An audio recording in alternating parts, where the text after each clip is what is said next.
what do you think is the single most important factor for causing muscular hypertrophy? I think at the fiber level, muscle fiber level, I'm going to say it's tension on the fiber, right? Can you explain the fact that light weights, relatively light loads, and heavy loads still produce the same hypertrophy? You start repping things out. Well, eventually those slow twitch fibers, they start to fatigue. And suddenly it's like, okay, fast twitch fibers, come on in. Your body adapts. To get it to adapt more, you've got to up the ante. Hey everyone, welcome back to the Dr. Layne Norton podcast. I'm your host, Layne Norton, and today I have a very special guest on, James Krieger. I have known James for probably 15, 20 years through the fitness industry and various message boards, and I always found him to be somebody who was extremely insightful. He has 2 master's degrees, one in exercise science and one in nutrition. And he has published some really impactful, not just studies, meta-analyses, but also articles. His volume Bible that we allude to in the show is an extremely detailed article about the effects of training volume on muscle hypertrophy. You can find it for free. It's worth checking out. He just has a really great knack for not just being able to read one study, but also being able to synthesize and find common threads across various studies and compile that into recommendations that are actually practical. James is also the editor of Reps, my research review. And James and I go through every month and pick out the studies that we want to cover for Reps. And the reason I brought James on as the editor is, quite frankly, there's not many people I respect their knowledge more in this area than James Krieger. So we're going to get into all things volume, resistance training, and we're going to talk a little bit of a philosophical discussion as well about, how to look for people who know what they're talking about. Like, what are some signs of people who know what they're talking about? It's a great discussion. And I think you guys are going to have some really great takeaways from it. And obviously, if you have not subscribed to Reps already, if you enjoy this discussion, I would very much recommend you check it out because James does a fantastic job with Reps. Without further ado, James Krieger. James, you've had kind of a unique journey through the fitness space. Can you kind of give us a background of like how you got into this and how you arrived here? It is a little crazy. I was actually a computer science guy early in college and stuff. But the thing is like when I was a freshman in college, I really got into weight training and just was really fascinated by the changes happening in my body, because I was a really, really skinny guy. I mean, I'm not going to pass as some big bodybuilder now, but I mean, definitely where I used to be, definitely, I look a lot different now than what I used to, but I was just so fascinated by the science of it, and then it was just kind of weird. I kind of just lost interest in computer science and ended up, I was almost, I wasn't that far being done with school for computer science, and I just was like, I don't want to do this, and switched to exercise science instead, and had one professor say, hey, you're really smart, because I used to I was on the internet all the time, getting in internet debates with people and stuff, and so I just kind of got to know people in the industry online that way. Was it message boards and email lists and stuff like that? The Super Training Digest. Were you on that digest? Yeah, I was on Super Training with Mel Siff. Yeah, that was for those who aren't aware. So James and I are some OGs here. This is a meeting of OGs. All right. Yeah. I think the board you're talking about was it Miscellaneous Fitness Weights? Was that the name of it? Oh yeah, that was the first message board I ever did. Yeah. Yeah. So there was really like back in the late 90s, early 2000s. I mean, what you had to look at for information was basically muscle magazines. Like that was it. And then as the internet started coming up, for me, the first message board I was on was bodybuilding.com, which became absolutely massive. I mean, I think it was one of the biggest, 3 message boards on the entire internet for a while there.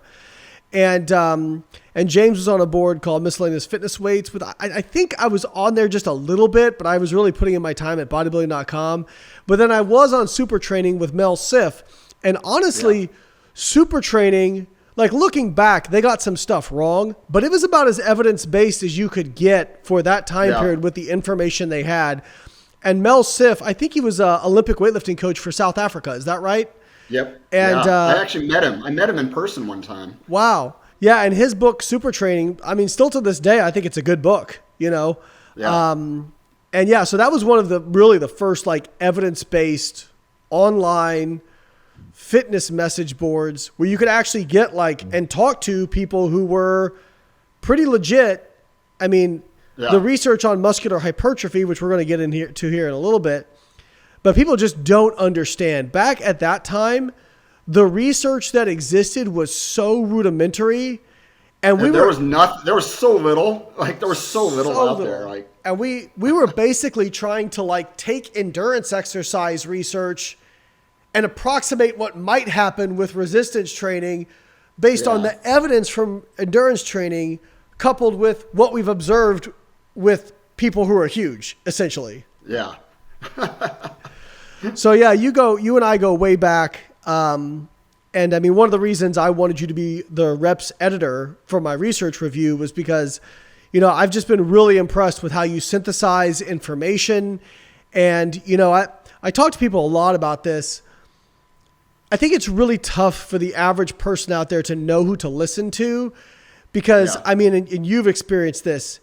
Scientists and smart people are not, they're not immune to cognitive dissonance. In some ways, they get it worse than the regular person. Oh, yeah, totally. And I've met scientists who I didn't think could logic their way out of a paper bag either. I mean, I think in general, if somebody has a PhD, I tend to give them more leeway, or a master's, I tend to give them more leeway. You know, I tend to like have a higher degree of confidence.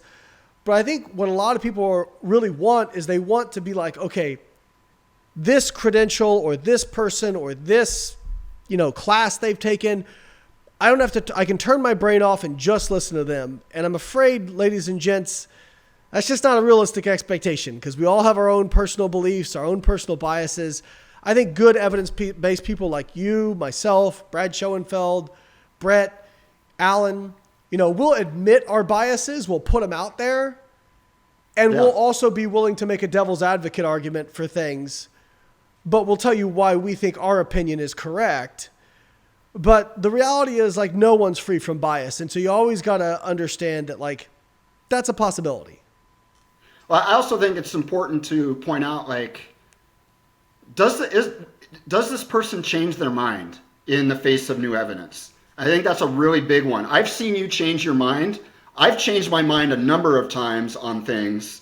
You know, I know Brad Schoenfeld has changed his mind on a number of things. And I think that's one of the biggest factors. I think, you know, if you're looking for someone to listen to, you know, does this person change their mind when faced with new evidence, or do they just dig their heels in and have they had basically the same opinion on something for years, no matter what the data has shown, you know? Yeah. And I think the other part is like how they change their mind, because I actually had somebody bring this up too. Say, well, Paul Saladino changed his mind. I say, yeah, but you got to look at like how he changed his mind, right? So wasn't selling whey protein, said protein powder was BS, all of a sudden selling a whey protein powder. He never came out and said, hey, you know what, guys? I was wrong about that. I looked at the research literature. Here's the studies I looked at, and I was wrong, and I changed my mind. No, it's not addressed at all.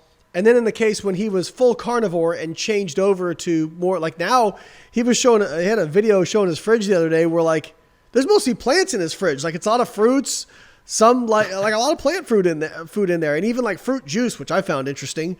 And he said, you know, this is an animal-based diet or whatever. But like his explanation for why he changed was never like, oh, you know what? Plants actually have some like beneficial nutrients in them and fiber is important and all that. Never said anything like that. It was like, well, you know, I felt better from an electrolyte perspective. And it's like, what? What electrolyte are you talking about? What does that even mean? Right. So it's like, yes, he changed his mind because he felt like complete garbage. And I will say this, because I don't want to be uncharitable. At least he did show people that he had changed, because he could have just kept putting on the front that he was doing only carnivore. So I will give credit where credit's due, but I think the explanation is not a, when I have changed my mind on something, and let's just take, I just did a post about this today, LDL cholesterol. I used to be somebody, because I came from a lower carb lab, I naturally run around 150 LDL, which is high. Yeah. If anybody has a bias towards wanting to believe LDL doesn't matter, it's me, right? Because I don't want to think it matters. I already had 40 years of high LDL exposure. And, I was like, it's more about the LDL to HDL ratio, those sorts of things. And then the Mendelian randomization studies started coming out. And I remember seeing the first one where there's like that straight line right through your lifetime exposure to LDL and your risk of heart disease. Yeah. And I was like, whoo, because I'm like, this is basically a lifelong randomized control trial. Maybe I want to reconsider some of this stuff, but it still took like a few different studies getting published, a few years talking to a few experts. And then I was like, okay. And I came out and I said, hey guys, I changed my mind and here's why I changed my mind. And I was wrong about it. I think the way you admit you were wrong is also important.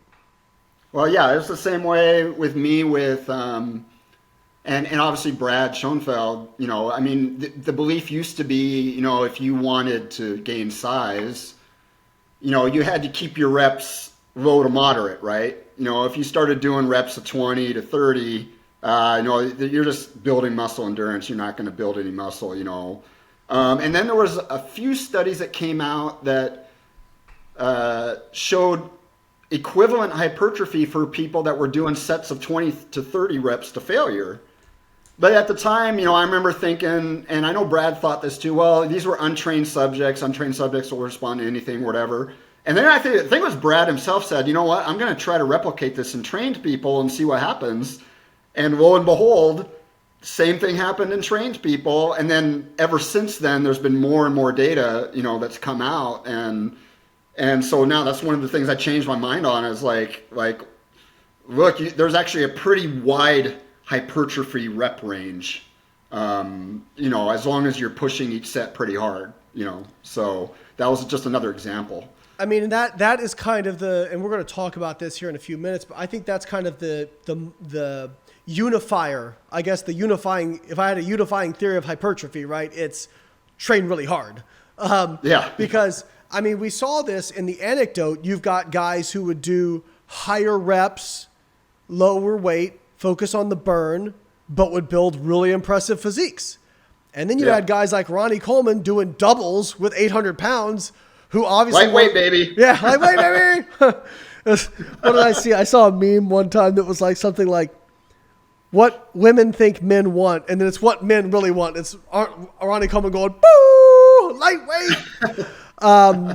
No, so obviously like both ways work, and there was debates over time.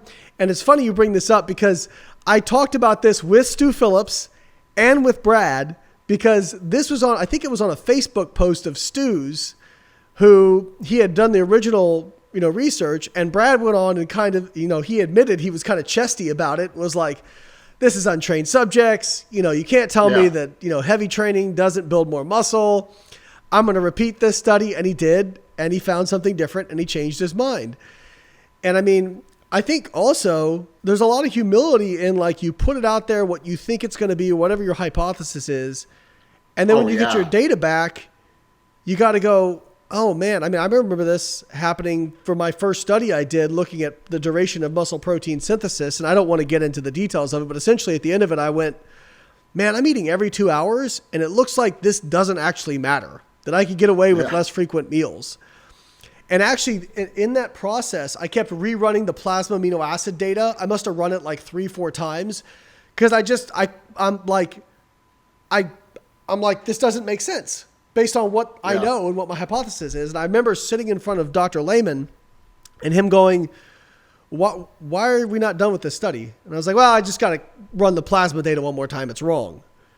And he goes, well, is your technique bad? I'm like, I don't think so. And I'm explaining what I'm doing.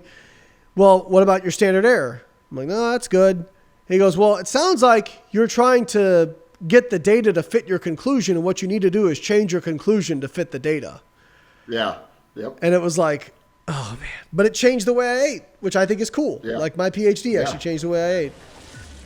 Hey guys, Lane here. And if you listen to my podcast, you probably love my research breakdowns. I don't put in a bunch of unnecessary fluff and scientific mumbo jumbo. I just give you the straight facts, but keep the nuance. And so if you love my research breakdowns, you'll love my research review reps. Research explained with practical summaries. Every month, my team of experts breaks down 5 studies in nutrition and fitness in a way that is palatable and easy to understand, even if you don't have a scientific degree. We tell you what the researchers tested, how they tested it, what they found, and what it means for you. And if we disagree with the researchers' conclusions based on their own data, we'll also tell you that. There's no BS, there's no fluff. We give you the straight facts. So if you're looking to up-level your brain and body gains, click the link in the show notes. Yeah. So we kind of already waded into muscular hypertrophy. So let's talk about it, because I think this is one area where you are extremely well read. And you have done some really long, really in-depth articles, including basically like full-on meta-analyses of this data. Yeah. So I've asked Stu this, I've asked Brad this. What do you think is the single most important factor for building muscle, for causing muscular hypertrophy? Well, I think there's 2 things. I mean, I think at the fiber level, muscle fiber level, I'm going to say it's tension on the fiber, right? I think, you know, obviously muscle fibers have to experience tension, a certain amount of load for obviously some time period, you know, to stimulate hypertrophy in those muscle fibers. Then obviously, if you get all these muscle fibers to grow in size, the overall muscle grows in size. So when we start looking at the whole muscle, I mean, obviously tension is still, you know, the main component there. But again, you know, that tension, you know, we call it, you know, people say, oh, time under tension. I think there's some truth to that. I mean, obviously that tension needs to be applied for a certain amount of time, you know, at a certain intensity or whatever to stimulate hypertrophy. But then to experience continued progress over time, you have to either, you know, increase the tension over time, you know, or maybe increase the duration of the tension, which would be volume, right, over time. And it's just, I mean, that's just the whole concept of progressive overload, because your body adapts to whatever tension you're applying to it. And to get it to adapt more, you've got to up the ante. You got to, you know, either apply more tension or, you know, or do it for a longer period of time. How do we do that with weight training? Well, we can increase the weight that we use. You know, if you're just doing straight sets or whatever, you can increase the weight. Problem is like, that only gets you so far. Like, you can't just keep adding weight, you know. And so the other option you have is to add volume, add more sets. I mean, that's really, when you think of progressive overload, I mean, you can add more reps, but even there, like, you know, it's kind of hard to always try to squeeze out one more rep than you did last time, right? So from a progressive overload standpoint, at some point, you kind of have to add some volume, right? And well, how much do you add? I mean, that's where you have to start looking at the data and all that stuff, and when do you get a point where, you know, is it too much? But let's go back to mechanical tension, right? Because I think there's a lot of misunderstanding about this, and you kind of hinted at this already. You've got to increase the duration, but you talked about adding more sets. Now, there are people online, I'm just thinking, I'm not trying to pick on anybody, but I'm just thinking about who's the most popular kind of, I guess, contrarian would be like Paul Carter, who might say like, oh, you know, adding more sets is basically, it's not, you just got to train heavier, you know, to get more mechanical tension. And he'll beat on this mechanical tension thing. Can you, and I'm with you, can you explain how you unify the fact that, one, light weights, relatively light loads, and heavy loads still produce the same hypertrophy, and adding more sets, increasing the time under tension?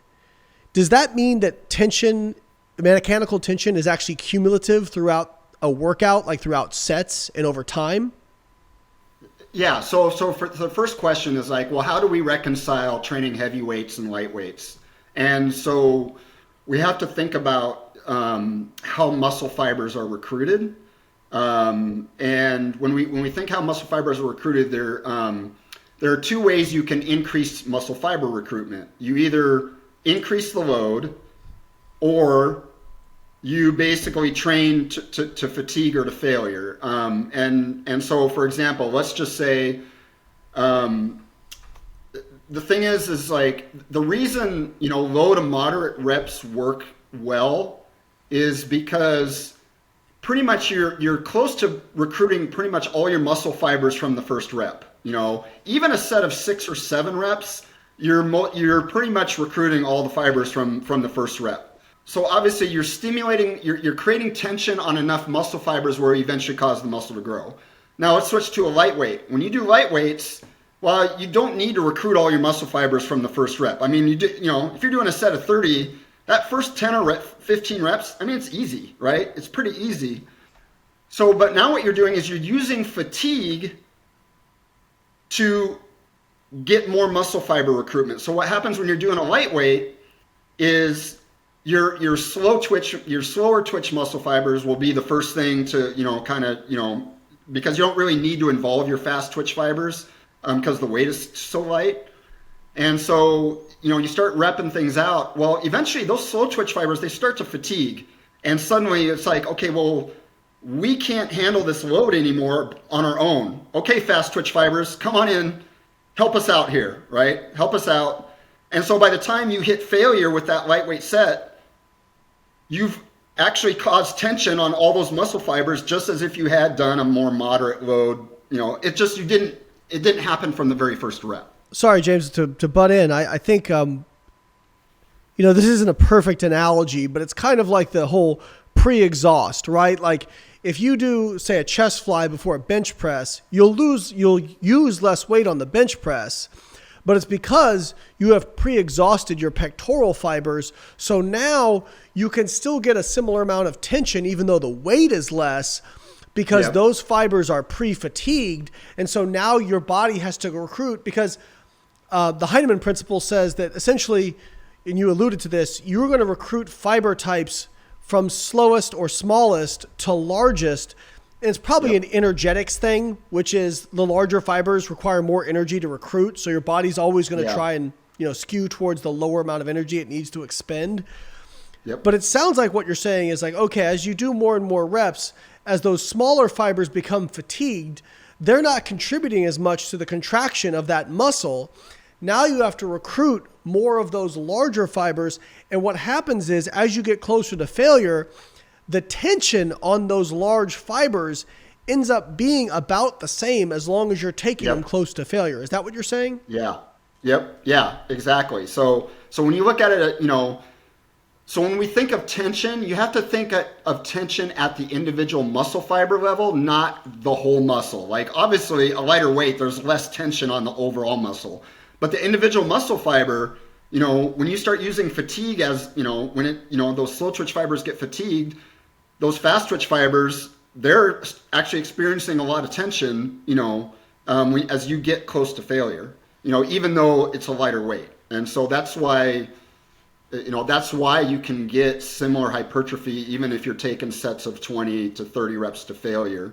I just think, the thing is though, is like there's just kind of a practical limitation to doing super high rep sets with at least compound movements. Nobody likes doing squats of 20 to 30 to failure, right? I mean, it's just like, imagine doing, let's say you normally doing, 5 sets of squats or whatever. Well, I'd much rather do 5 sets of 8 on squats than 5 sets of 25 to failure, So there is a practical limitation. Now when it comes to like isolation movements, bicep curls, tricep stuff, that stuff, then go ahead, pump away. It's not as exhausting, to do that high rep stuff, and it might actually be easier on your joints too, especially for some isolation movements. So.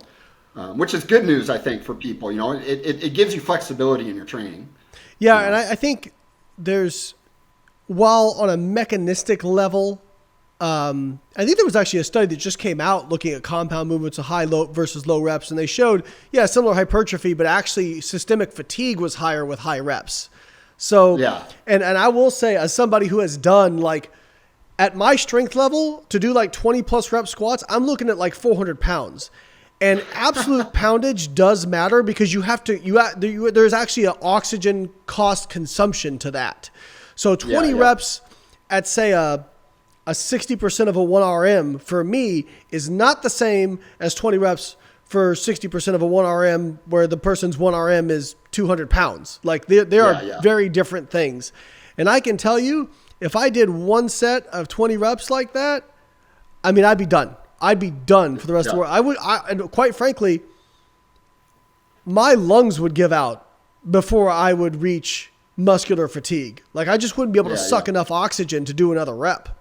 So I think there are certain exercises that lend themselves more towards specific rep ranges, not necessarily because mechanistically that is true, but because in all practicality, it's true. Yeah. And I wanted to ask you about this as well, because this kind of gets us into the RIR stuff, like how close do you need to get to failure for this stuff to work? And I remember reading some research literature that kind of showed that, you know, we used to think about effective reps, and I know you've written about this, like, you know, within 5 reps of failure. Yeah. But there's some evidence, right, that compound movements don't seem to require you to train as close to failure to get the same hypertrophy and muscle activation compared to isolation movements. And just I want your complete honesty on this because I could be full of it, but I just know that like even me doing an RIR of like 5 on a squat, that feels more difficult to me than a RIR of like 1 or 2 on a leg extension. So does the research actually back that up? Is there anything to that? Yeah. Well, I mean, there is definitely RIR research showing similar hypertrophy between going completely to failure and maybe stopping a couple reps short, you know. And especially on compound movements, you know, I think that can be very advantageous because, you know, trying to grind out those last few reps on a squat or some compound movement can be really exhausting, and you're not necessarily giving yourself an advantage in hypertrophy. So if you're trying to do more sets or accumulate some more volume, there might be an advantage to actually, you know, leaving a couple reps in the tank, you know.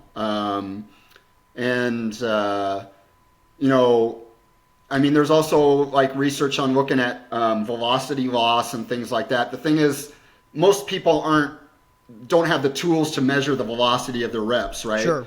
One practical way I've always said is maybe stop when you notice your reps slow down significantly, right? I mean, there's definitely when you're doing a set, there's some point where you notice like, whoa, I've really slowed down. Yeah. And that's probably the point where you're probably a couple reps away from failure anyway. So, you know, that can be a good, you know, rough marker of maybe where a good place to stop is without compromising your hypertrophy on a compound movement, you know? Yeah, so. And I should have said this at first, but when we say RIR, what we're referring to is repetitions in reserve or proximity from failure. Yeah. So if we say an RIR of 2, what we're saying is you're stopping 2 reps shy of absolute failure. Now, the way I've always kind of programmed it, and it sounds like you're of a similar mindset, is okay, maybe you start your workout off with your bigger compounds at lower reps, maybe a little bit further away from failure.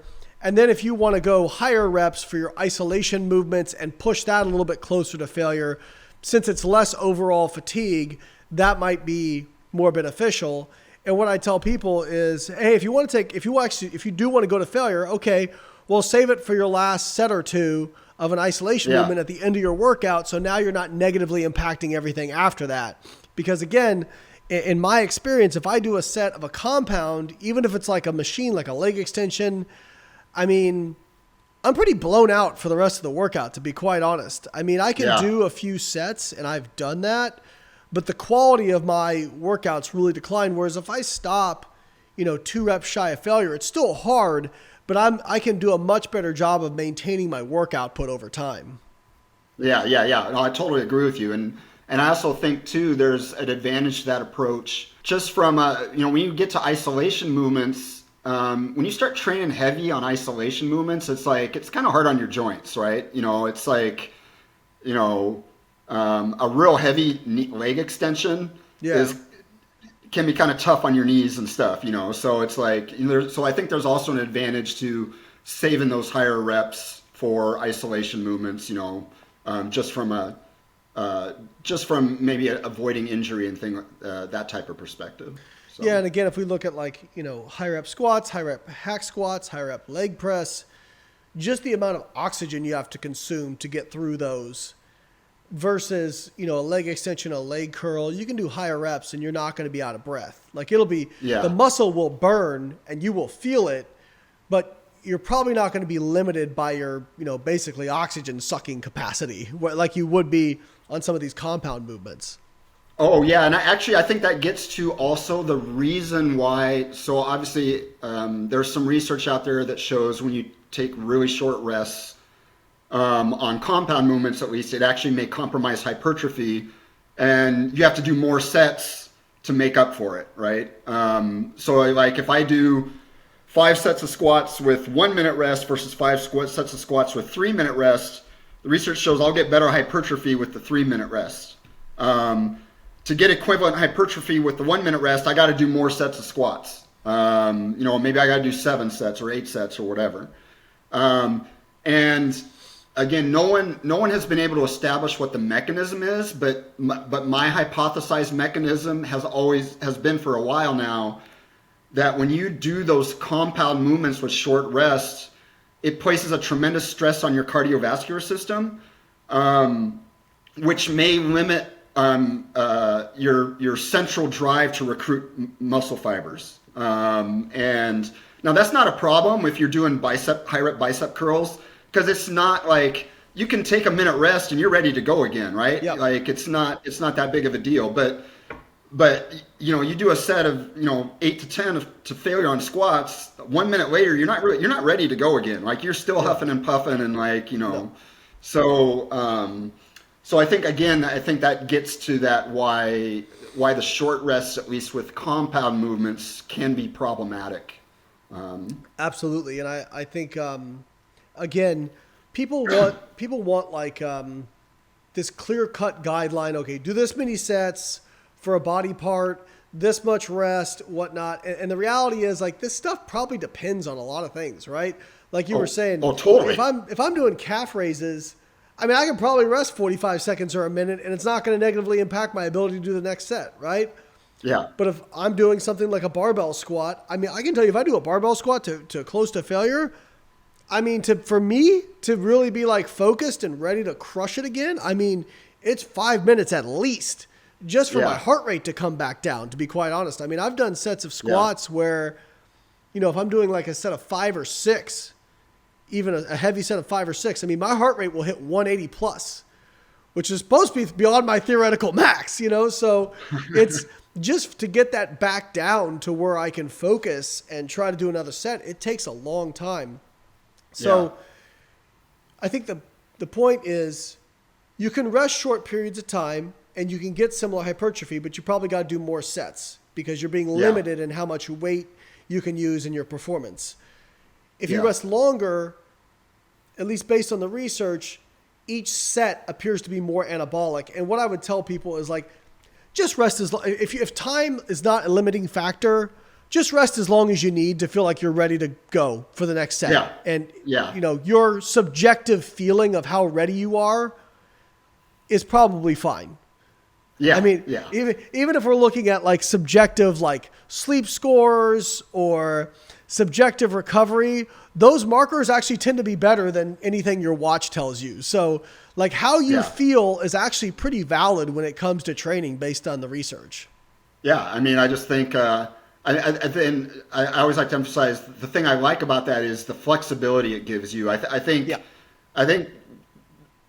too many people, probably micromanage their training too much. And like, I'm a firm believer you can't really micromanage your body. Like, because there's too many unknown variables you can't control. And it's like, it's just why the big picture matters. I mean, it's that way with diet too. Like, it's just. But you got to focus on the big rocks because the reality, like people would say like, well, what do you think about HRV, for example, right? And I'll say, my sleep mattress tracks HRV and, I'm not saying it has no effect, but I am still, if I have a training session set, like last night, I got really good sleep. My HRV was elevated. Looks like I should be recovered.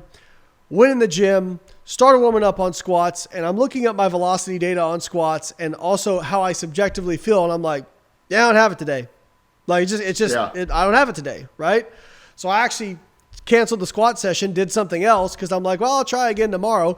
And I can tell you there've been nights where I got horrible sleep and, got to the gym, started warming up, and I'm like, ooh, that's interesting, And so again, all things being equal, are you better off your HRV coming out looking good, your sleep looking good? Of course you are. But you should still auto-regulate based on how you are actually performing. It brings up a conversation I had with Eric Helms a while back. Because, people, they want to have these fancy periodization schemes and all this stuff. Yep. And I'm like, unless your life is devoted to the gym, like, I guarantee you aren't going to be able to stick with that periodization scheme because it's going to happen, right? Especially if you're like most of us, we were just, obviously talking before this, you and I, we both have kids, got, just a lot of shit going on. Like there's no way I could have some, fancy periodization scheme with these macrocycles and microcycles and all this little stuff and it won't work with my lifestyle because for me just shit happens. I may have a week where I got a bunch of stuff I got to do with my kids and so I have to back off on my training that week. May I have to do less. I have kids that are bringing sickness home all the time, so I get sick, right? So I can't have this elaborate scheme for my training program because I know it's going to get messed up anyway. And so it's like Eric Helms put it perfectly. He goes, life will periodize your training for you. That's so true. Pretty much. Right? That's so true. No, I mean, I'm writing a book on the benefits of building muscle and how to build muscle. It's my first published book. And one of the things I said is listen, I'm going to put this in order of priority for you, right? Most important thing, train hard and consistent. Yeah. That's your most important thing. Next thing is, hey, volume is important. Depending on your training status and your genetics and whatnot, you may need more or less volume. If you're getting in the dosage of volume, that's the next most important thing. Now you can distribute that volume however it works for your lifestyle, right? I tell my clients, hey, look, I've got day 1, day 2, day 3. Hey, if you can only train 3 days this week, but you can train longer those times, then throw it in there, right? Try to get it all done. It's most important is that you just get the total work in however you need to do it, right?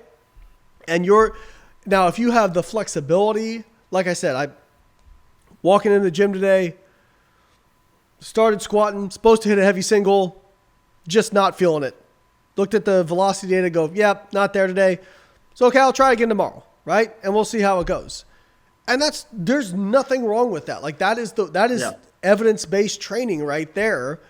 And so I'm going to take this time to do other work that I would have done on a different day, and I'll just shuffle it around. And there's research to show that you get similar hypertrophy, so you can fit it to your lifestyle. And that's a common thread with nutrition, with training. You got to adapt it to your lifestyle. And when we were 25 years old, before we had kids, before we had businesses and all that kind of stuff, we could be like, well, today's a leg day and we're doing leg day and there's no changes to leg day, right? But the reality is you get older and more responsibilities and you got to be able to adjust. Yeah. Oh, totally. And I think people should see that as an advantage. I mean, it's use that to your advantage because that'll actually increase adherence. I mean, especially for people that, feel well, I can't really get to the gym, or I can't, my lifestyle is X, and they're like, okay, we can work with that. There's a way to work around that. I'm also of the attitude that, something is better than nothing. For sure. So it's and that's the thing, when we talk about hypertrophy, for example, it takes very little training to maintain your size, very little training. So it's don't worry if you've got a few weeks where you can only get to the gym and maybe do 1 set per exercise and maybe 30 minutes a couple times a week because you got, other shit going on. That's fine. You're going to maintain your size, right? You're not going to start suddenly losing, And that's the beauty of it's like it. Obviously, if you want to gain size, yeah, you got to train a certain amount, and especially if you're experienced, and you want to use volume as progressively overload your volume and stuff. But if there's weeks where you got to train less, it doesn't take much to maintain. It takes very little to maintain what you've got. Yeah, there's a specific research study looking at that in older people. They looked at what could they cut back to and still maintain, and they found that cutting back to like 1/9 of the volume it took to build the muscle was sufficient to maintain it. And those who cut back to 1/3 actually still made a little bit of progress. So yeah. And I think what you're saying, the adaptability, and the one thing I will say, competing in bodybuilding versus powerlifting, I think the challenge with powerlifting for me that's more challenging is you don't have as much flexibility. I've got a squat, bench press, and deadlift. If I'm not doing those, I'm not going to perform well. Like I can try to work around stuff, but with bodybuilding, building muscle, it is so flexible. You have so many tools in your toolkit. There are very few situations, even with injury other than torn muscles, where you really can't find a way to work around something. And so I tell people all the time, like when it comes to building muscle, the world is your oyster. High reps, low reps, compound movement, isolation movement, machines, free weights. The research pretty much unequivocally shows that if you train hard enough with enough volume and also through a sufficient range of motion, or really a stretch, and we'll talk about that here in a little bit.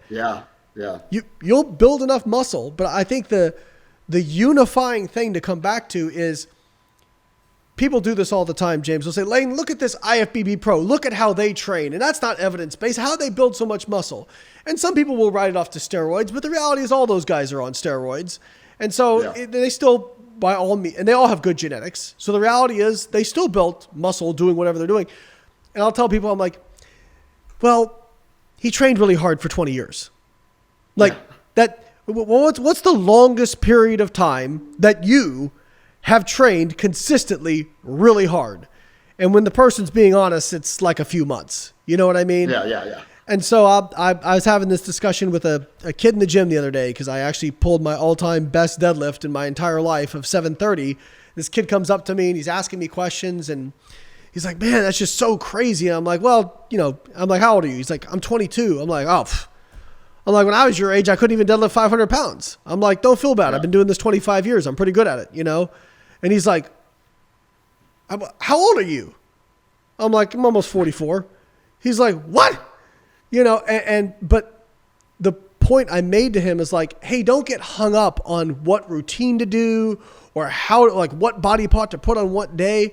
What matters is just be in here for a really long time, working really hard. And I promise you, even if you mess up a little bit of the little stuff, you're going to make some really insane progress if you stick with it for a long time. Yeah. It's the same thing with diet. Adherence is, the best predictor of success. Compliance is the science, baby. So let's talk about volume, because we've been kind of alluding to it. How do we define training volume? Because I know traditionally it was defined as reps times weights times sets. Is there a better definition? And if so, how much volume should people be doing? They call it volume load. The problem with that is you can't really compare volume load with when you're talking different rep ranges. So for example, if I do 3 sets of 8 to failure and 3 sets of 20 to failure, I'm going to get similar hypertrophy, but the volume load on the 3 sets of 20 to failure is going to be much higher. So volume load is not, it's a very crude metric. It's not a great way to assess volume. I'm a big fan of, Greg Nuckols a while back had a really nice article.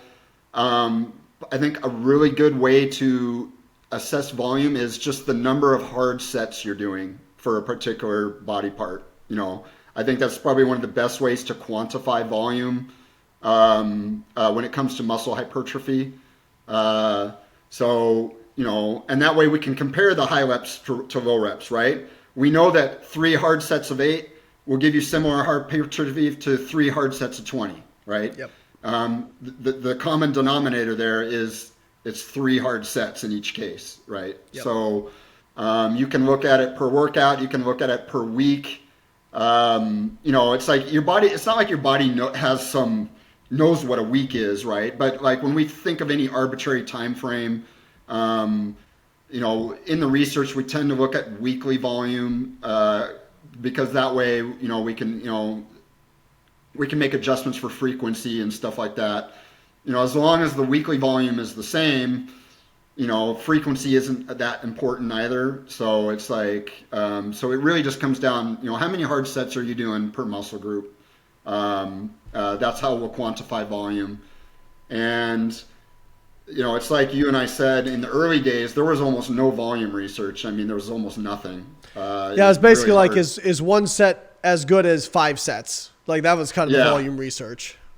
Yeah. It was like, and even when you got to, I think even like around 2010, there still wasn't much. No. There wasn't a whole lot. I did my first meta-analysis on hypertrophy, but I remember I think I only had 8 studies to work with at the time, 7 or 8 studies or something. Like that's all the research I had to work with. So there's probably a lot of heterogeneity amongst them too. Oh yeah. So the nice thing now is we have a lot more data. God, who's the author? In fact, we covered it in reps, and I can't remember the author's name. The most recent meta-analysis on volume. They've actually done some really cool stuff. They've done like. Was it Robinson? Yeah, Zach. It was Zach. Yeah, it was Zach. Yeah, he's done some meta regressions too on training to failure. I mean, he's done some really great stuff, and I mean, it makes sense. He was in Mike Zordos's lab. Zordos is one of the premier researchers when it comes to periodization and resistance training. So it makes complete sense that he'd be publishing some really impactful stuff. And just to your point about volume load, if I did 3 sets of 8 reps with 500 pounds on a squat, that's 12,000 pounds volume load. I could do 10 sets of 10 reps with 135 and it's 13,500. My volume load is greater with the 10 by 10, but I promise you, I'm not going to build muscle doing 10 sets of 10 with 135. Like I'm just not. Yeah. So I think hard sets is a good metric.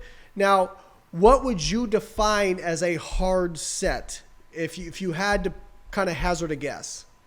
Yeah, I mean, for me, it's, probably, any set that's, maybe with anywhere, maybe 2 to 4 reps in reserve approximately. I mean, this is all kind of rough guessing. Like it's not like, oh, if I stop 5 reps short, then it's no longer a hard set. I mean, it's, it's probably going to depend on the exercise and things like that. I think it's like we said earlier, with a compound movement, you can get away with training further from failure. I think with an iso movement, you need to be getting pretty close to failure, I think. But in general, I mean, it should be challenging. I mean, it should be where you're like, okay, I did that set. It doesn't mean you're huffing and puffing and like exhausted, but like, you're like, wow, that was, those last few reps, they're starting to feel difficult. Yeah. And that is one area of the research literature where I hope somebody does some more digging, looking at like isolation versus compound, proximity to failure, and kind of really hashing out that dose response. Like where do you kind of get that plateau, because, my personal bias is I think, like you were saying, I think you could get away with training further away from failure with compounds, getting a similar hypertrophy response versus with isolations. I think you probably got to get a little bit closer to failure, but we can't say that for sure because we don't have the data right now. And on that note, compounds involve multiple muscles. So if we're doing like, let's say a bench press, right? So the pecs are obviously a prime mover, but you've also got your deltoids and your triceps as movers. Do we just say, okay, well, that's just a pec exercise, or do we count that towards a hard set with the tricep? Like, what is the best evidence say how we should kind of manage that in terms of what level of volume that exists in? Yeah, that's actually a good question. And when I did my meta-analysis stuff, and then when I did it again with Brad, I mean, we counted it all the same. So like, if you did a set of bench press, that was 1 set for triceps, and it was also 1 set for chest. We didn't have enough data to really, break it down more. But the nice thing that Zach did, they had, enough data where they did a variety of analyses to try to address that question. Like, what's better? If I'm doing a compound movement, I mean, obviously the chest is the prime mover, but what do we do with the triceps? Is that one set for triceps? Is that a half set? How do we quantify that? And they roughly estimated that, for a compound movement, whatever's not a prime mover, it may be better to count that as a half set, right, for that. So if I do 4 sets of bench press, that's like 2 sets on my triceps. Now, if I do, say 2 sets of tricep push downs, well, that's direct sets on my triceps, and that counts as 2 sets. So, I've, based on Zach's data now and their research, my mentality now is I've kind of switched to that as far as quantifying volume for muscle groups that are, assisting in compound movements. Yeah. So counting as a half set, roughly. Yeah. Again, this is not exact. I want people to realize Sure. this is not exact stuff, right? Right. These are all estimates. Again, it gets back to that. You can't micromanage your body. It's like, these are just kind of rough ideas that give us guidelines how to train, Yeah, we refer to those as fractional sets. And as you were saying, Zach did some data modeling looking at counting whole sets versus fractional. It looked like the fractional sort of sets fit the models better than just counting like a compound, like we were saying, bench press, triceps as a half set versus a whole set. Just seemed to fit the modeling data better. But again, we don't. Could it be a 0.75 set? Could it be a we don't know. We don't have those sorts of things.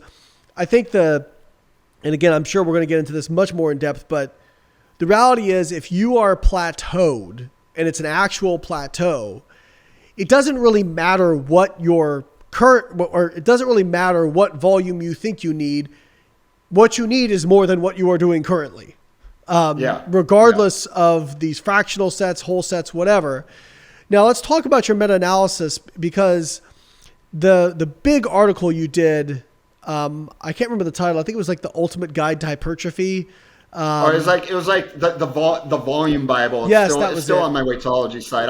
I haven't updated it in like 3 years or whatever, so it's not up to date. Well, I get why, because it's massive.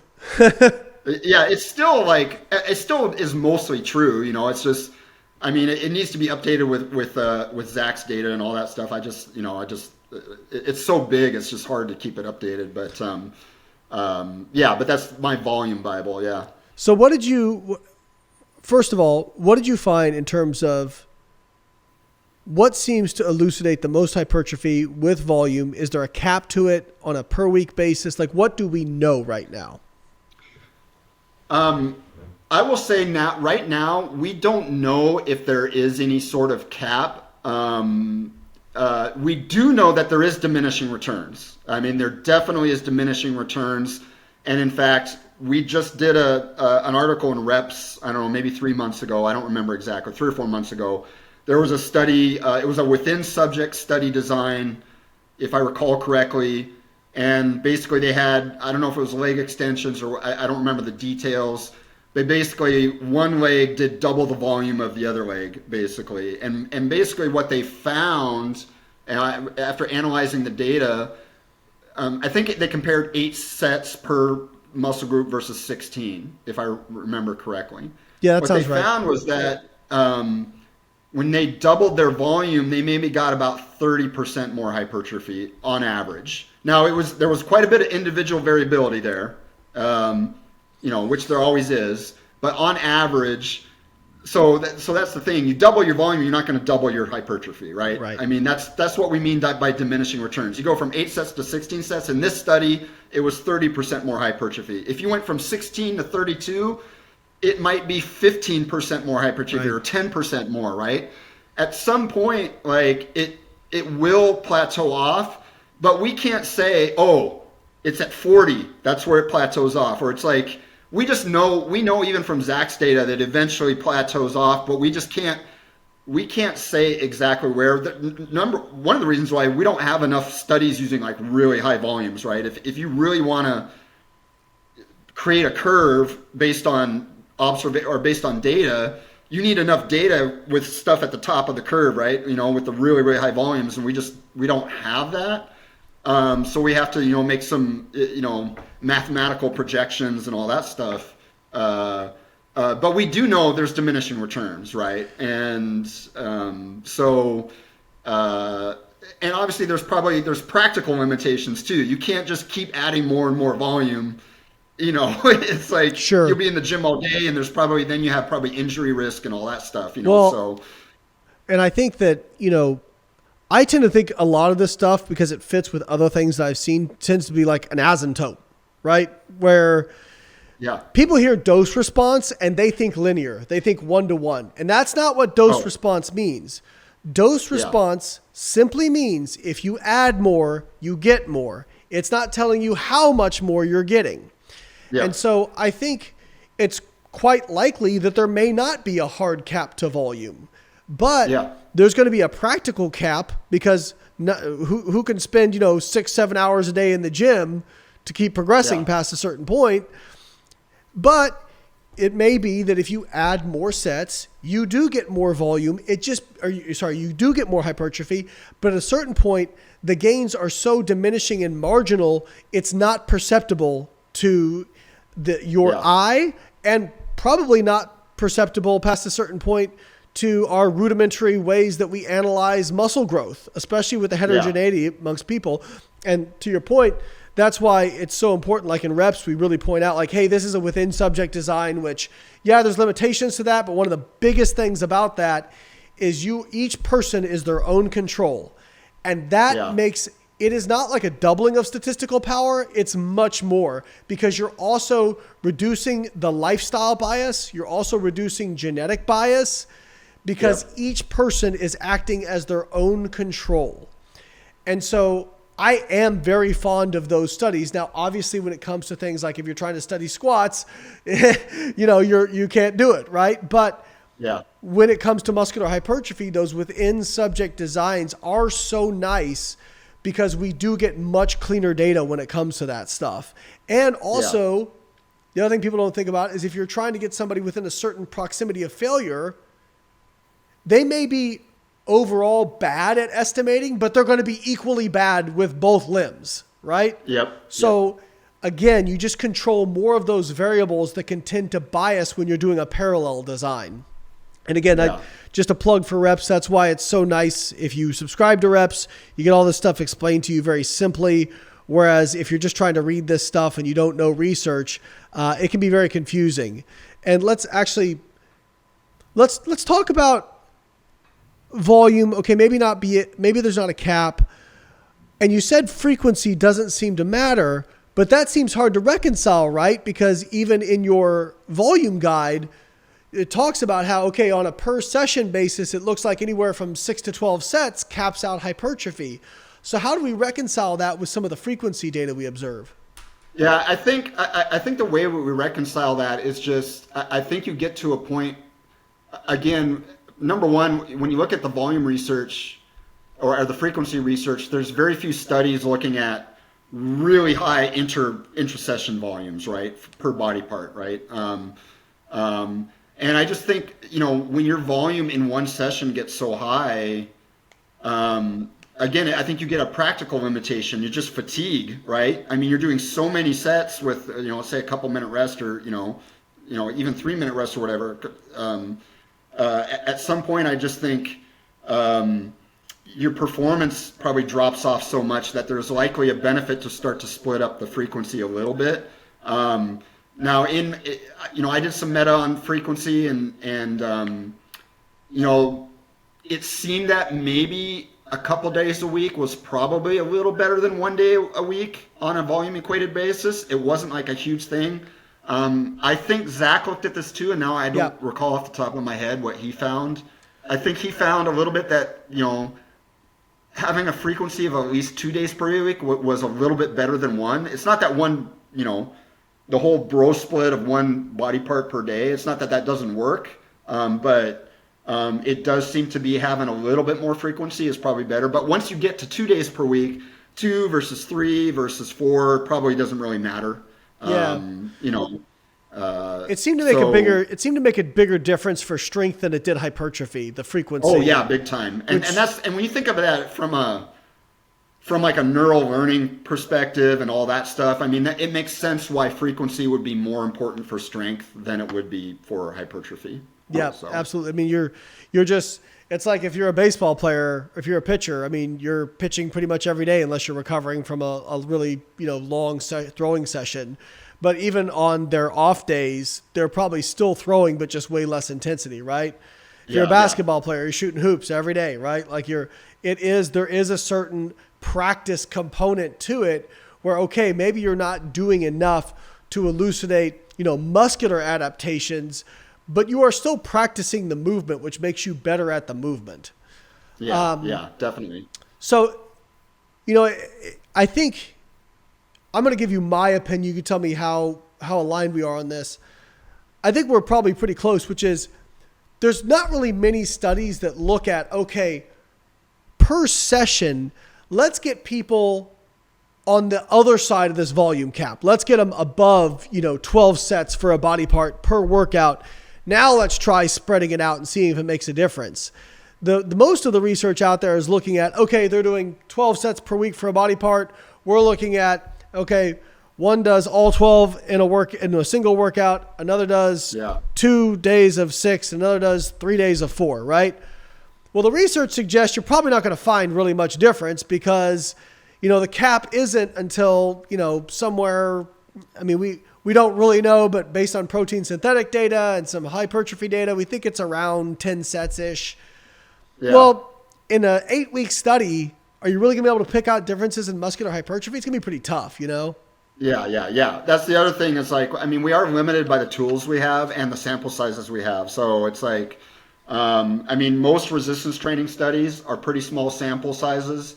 I mean, that's starting to change a little bit. I want to say James Steele. They actually recently did like a pretty large scale study, and I think we covered it in reps as well. They did like a multi-center trial, which you don't see a lot of in resistance training studies. Like, I mean, usually you see that in like LDL drug studies and all that stuff, like these multi-center trials. But they actually did one, which was pretty cool, and they had a pretty large sample. I mean, it was well over 100 people, I think. That's big. I don't remember the exact numbers, but it was very large for a resistance training study, but we just don't have very many studies like that where you have that big of a sample because, I mean, here's what people got to understand. When we're measuring muscle hypertrophy, I mean, we're talking, for example, if I'm measuring muscle thickness with ultrasound, we're talking millimeter thickness gains, millimeters, like just tiny, very, very tiny increases. And over 8 weeks, there's so much variability between people and how they respond, and these tiny increases, like, I mean, it's amazing sometimes that we see differences at all. Like, it's like with some things, like it's like and so that's a huge limitation that we have in training research. And people will say, well, just recruit more subjects. And people that tell me that, I'm like, well, you've obviously never done a study before because I don't think you realize how difficult it is. I'm not saying it's impossible because, like I said, I mean, Steele, they did it, but it's hard to do that on a frequent basis, right? I mean, it's like, I remember my master's study, it wasn't a resistance training study, it was like an overtraining study on endurance runners or whatever. And we recruited, we needed a certain sample size, and we couldn't get enough people. And then I had a bunch of dropouts, and I only had like 6 people. I had 6 people, right? And we were paying the subjects too. We were actually paying the subjects money, and we still, and again, it wasn't easy. It was an overtraining study, so they were doing twice a day interval training for like 10 days or something like that. So we had to actually recruit another cohort of people just to get my sample size up to, a decent amount, which I think we ended up with like 12 total or something. I don't remember exact numbers, but it's just like, so the people that say, oh, just recruit more people, it's like, you obviously have never done scientific research for exercise. It's like, it is very, very difficult. Okay, I'm not saying it's impossible, but in most cases, it's very, very difficult, if not impossible. I mean, you have funding limitations. You need money to do this. Like, and money is not unlimited when it comes to research. Like, it's like you have to, you're trying to get grant money.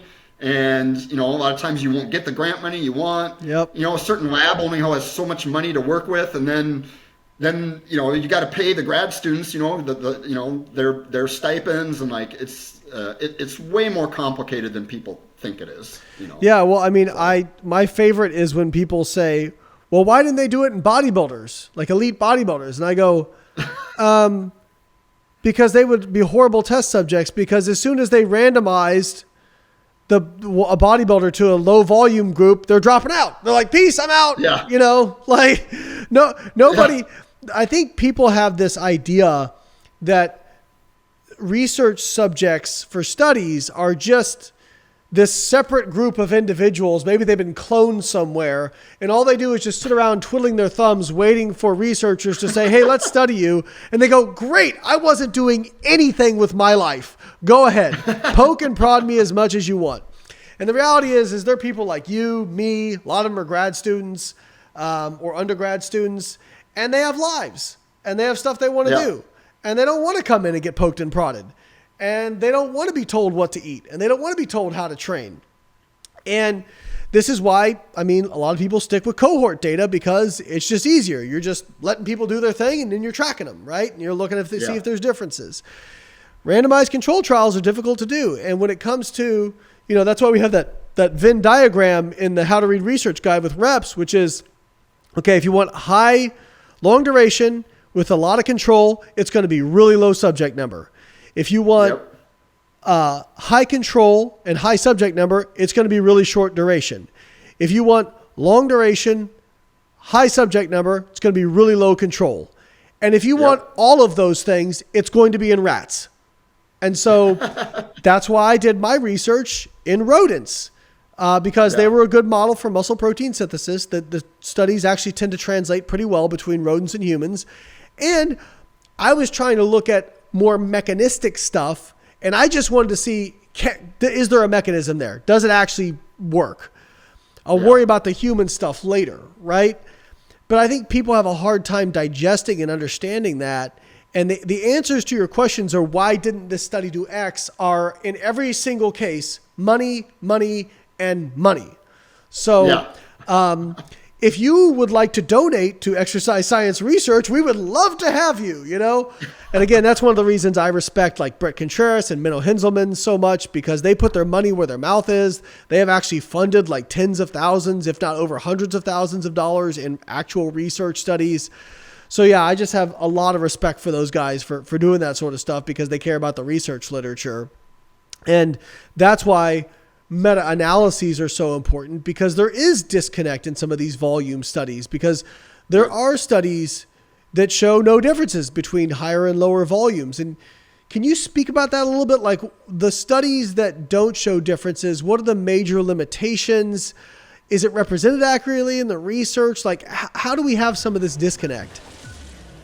Guys, training is infinitely more complicated than nutrition. Where do you start? How many reps? How many sets? How close to failure? If you're confused about where to start with training, but you don't have the money to hire a coach to expertly guide you, check out the BioLane Workout Builder. When you subscribe to the BioLane Workout Builder, you get access to all my evidence-based programming. We have programs for every experience level, goal, and equipment availability. We even have programs for people with essentially no equipment and home gyms or hotel gyms or garage gyms, all the way up to fully equipped commercial gyms. We take all the guesswork out of the reps, sets, and intensity, but give you the flexibility to pick exercises that you prefer and have access to, while still making sure that the exercises that you may sub in are equally effective for building muscle. So if you're ready to take the guesswork out of your training, get strong, and build muscle, click the link in the show notes and sign up to the BioLane Workout Builder today.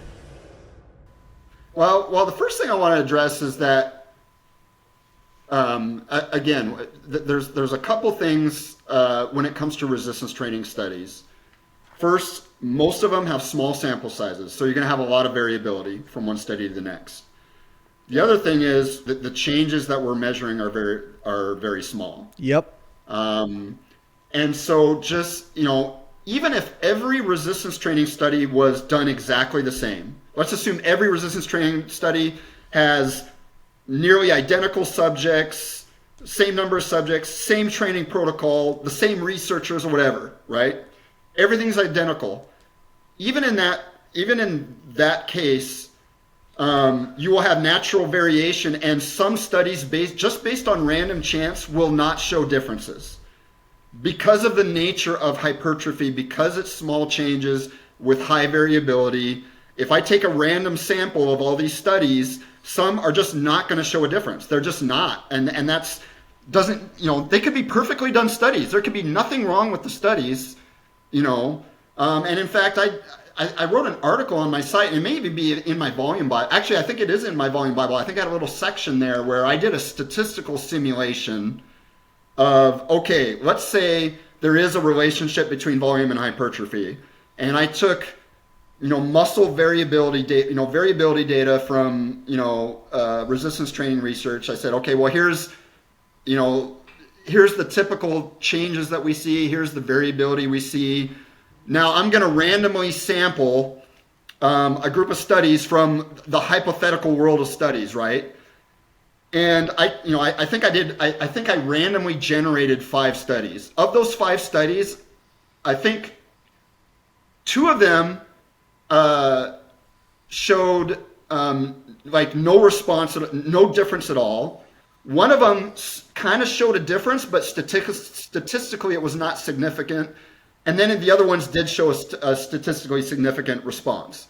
So that was total random statistical simulation data showing massive variability from one study to the next. Now, in the real world, we have the sources of variability. I mean, the variability gets even bigger, right? Because in my statistical simulation, I assumed basically that everything else was kind of the same. We're just randomly sampling these studies, but all these studies should be pretty much similar or identical. Well, in the real world, they aren't. They're very different, how they're structured, different frequency, different subjects, different types of subjects. How well trained are they? What's their previous training volume? We know now from research that their previous training volume, in fact, impacts how they respond in a study. There's so many variables that you are going to see a huge variation of results. You're going to see some studies that don't show any effect of volume. You're going to see some studies that do. It doesn't mean that there's one person who I will name nameless right now, who thinks that basically there's a volume conspiracy out there, and you probably know who I'm talking about, but he thinks there's some conspiracy from Brad Schoenfeld and myself and stuff that that we were trying to manipulate data to show an effect of volume and stuff like that. And it's just just random variance alone, if there is a dose response effect, you are going to see some studies showing no effect and some studies showing effect. And that's why we have the meta-analyses. That's why Zach, did his work. And, when you compile all the data together, I think we can be reasonably confident, no, there is an impact of volume. There's enough research now that, there is an impact in volume. Where the cap is, we don't know. Maybe there is no cap. We do know there's diminishing returns. We've tried to quantify it. It's very difficult to quantify. Those are things that we do know. But there's just going to be natural variability in studies, for a variety of reasons. Yeah, and to be charitable, I think the point that this person is making is that it's not as clear-cut as maybe it's been led to believe that we can definitively say it. I think, quite honestly, I'm with you. I think it's being a bit pedantic the way he's phrasing it, but when he talked to me about it, I did understand where he's coming from. But I think, again, you can never, in science, it's very difficult. You can't really prove anything. Yeah. Okay, well, if I drop this, I have a high degree of confidence it's going to go towards the ground at 9.8 meters per second squared, right? Because we have billions of data points to show that happens. But If tomorrow I drop it and it starts floating, then we go, well, we got to reevaluate gravity because maybe it's bullshit, right? But with things like, volume and hypertrophy, it's a lot messier. We can't have nearly the same degree of confidence. But I think probably the most telling thing you can do is if you pull up a forest plot of studies looking at hypertrophy with increasing volume levels, if right of the line favors higher volume and left of the line favors lower volume, pretty much without fail, yeah, you'll have some that are bracketing the center line where there's no effect, but you don't really have many at all on the side of favors low volume. They're almost all either neutral or favors high volume, which is quite frankly the same argument I make with, like studies of like saturated fat and heart disease. I'm like, okay. You want to pull out like these isolated cohorts where saturated fat didn't make a difference in heart disease. Fine. But none of them are on the protective side. Like it's all either like the best case you've got is neutral. And oh, by the way, there's a bunch that show harm. So couldn't we like say that like it's likely that it's probably towards the harm side based on these random sampling things? And you make a good point. Like statistically, we are looking at small differences between small numbers, okay? Yep. And that's when it comes to muscle protein synthesis even though that's a more kind of refined technique, it is still small differences between small numbers. And so it's very difficult to recruit for these studies. And so, yeah, if you recruit 20 subjects, maybe your power analysis says that, okay, you should be able to get differences, but that doesn't mean you will, especially given all the variability that we can't know, genetics, underlying lifestyle, background. Like these are things that are very, very hard to control for. And so that is why it's important to look at the overall consensus of the data and say, okay, does it lean one way? Does it lean another way? And I would say, the research tends to lean strongly that at minimum, higher volume appears to have a moderate effect on hypertrophy compared to lower volume. And also that it seems to be dose response. But can you build muscle with lower volume? Of course you can. I would also point out that, hey, if you take two people and one of these people is just doing junk sets that aren't that difficult because they're trying to save themselves because they know they want to do a lot of sets, they may get worse results than somebody who just does a few sets and goes really freaking hard. So if you're limited for time or focus, maybe you are better off doing lower volume. But once at the individual level, if you have plateaued, the only way that you continue to progressively overload at a certain point is by adding more sets, by upping the dosage. Yeah. And that's the way that I like to approach volume too. Cause people ask me, well, how many sets should I do? And I'm like, I can't really tell you. I mean, I can tell you a range on average that seems to work for a lot of people, but there's so many variables. And so again, I just like to use it as progressive overload. I'm like, have you plateaued? Or no, at first I just ask, are you progressing? Like, are you noticing you're able to do more and more reps with a certain weight, or you're able to add weight over time? They're like, yeah, well, keep your volume the same. It's working, right? It's working. If they say, well, no, I'm not progressing. Now, if they're already training like a massive amount of volume, I'd be like, okay, maybe you need to back off. Maybe you're overtraining, maybe you're really fatigued, maybe you're overtraining, whatever. Maybe you just need to desensitize, or resensitize yourself to a training stimulus. Okay, let's back off on your volume. But, let's say they're doing moderate volume. I'd be like, and you're not getting anywhere. Okay, well, let's add some sets. See what happens, right? And just use it like it's progressive overload, okay? You're doing 10 weekly sets on quads. Everything's plateaued. You're not improving. Okay, let's go up to 13 or 14 weekly sets. See what happens, right? And go from there. And just keep doing that until either you run into time limitations and you're just like, okay, well, I can't add any more volume. It's just not feasible for me. Or maybe you start to regress. So let's say you add volume and actually start to get worse. Like, okay, no, it's definitely time that you got to back off, right? Yeah. And so it's a form of auto regulation is really all it is. So I'm a big fan of just an auto-regulatory approach to volume, not getting stuck on some number of sets, just Yeah. like, using your progress as a gauge to whether you should add more volume or not. Well, and I So, think that's one of the difficult things. Like people who are very advocates for like, they'll say, well, I did higher volume and I didn't get muscular gains and I switched to like 1 or 2 sets a week and I started getting gains.